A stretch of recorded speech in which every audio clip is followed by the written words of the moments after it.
When we think about education and learning, we want to make sure our kids are actually engaged, thinking rich and deep, and applying the skills that they need. So it's not only taking in that information from the teacher, but then the students engage with the work, and then they can show their work to their peers and their teacher. 10 plus 5 equals 15. So we went through a pretty extensive yet tight process over about a 6-month period to look for what skills, what instructional practices we needed to move the needle with our math instruction. I see some people skip counting, some people using repeated addition, some people starting with a known fact. The reason we chose Bridges in Mathematics was that it really offered the conceptual understanding that our previous resources didn't have for our students. It's a lot more student-centered talking, more explaining why a student chose one strategy over another strategy. 1 times 6 equals 6. In August, we brought the K2 team together and the 3-5 team together in their buildings. We did an instructional practices for all students type of a training and amplified the pieces within Bridges that exist to support all students. And then the other piece was around teacher clarity and backwards design, and giving teachers a framework to plan effectively, to plan efficiently, and to plan meaningfully and intentionally for their instruction.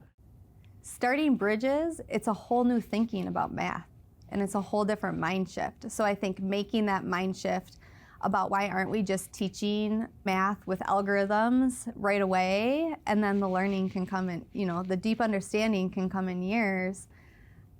That's also been a mind shift. We also then knew we wanted staff to get into each other's classrooms to learn from each other as well. We had our CESA 2 consultants come in for a day or two, and they would visit classrooms with a peer teacher. Last month, I got to observe one of my colleagues teaching the same math lesson that I had taught in the morning. That was also valuable. And then I think the time to reflect on that and to debrief is also critically important.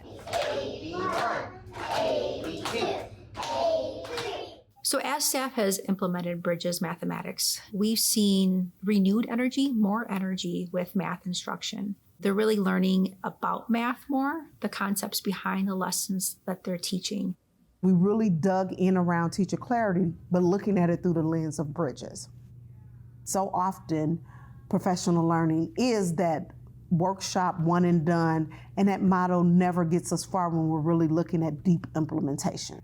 To get to deep implementation, you have to have observational support, lesson study support, modeling support, peer-to-peer support, POC support. All of these pieces have to work together, not just that one piece. You can't be an expert in everything. And knowing that it's okay to lean on other people who may know more, and making it okay to ask for help. How many sides is this? We've been implementing Bridges for about a year now, and one piece that we've seen with the impact on student learning is that students are really all in math. They are engaged. They want math time to occur. They want to interact with their peers. In looking at our universal benchmarking system within our school district, we did see a jump from the start of the school year to about mid-school year. My hope is that students who come through our school system and who use this resource have confidence in math, believe that they could be a mathematician, believe that they could go into a career pathway involving math and sciences. We really want them to really believe in themselves. 80 plus 80 equals 160. 160 plus 8 equals 168.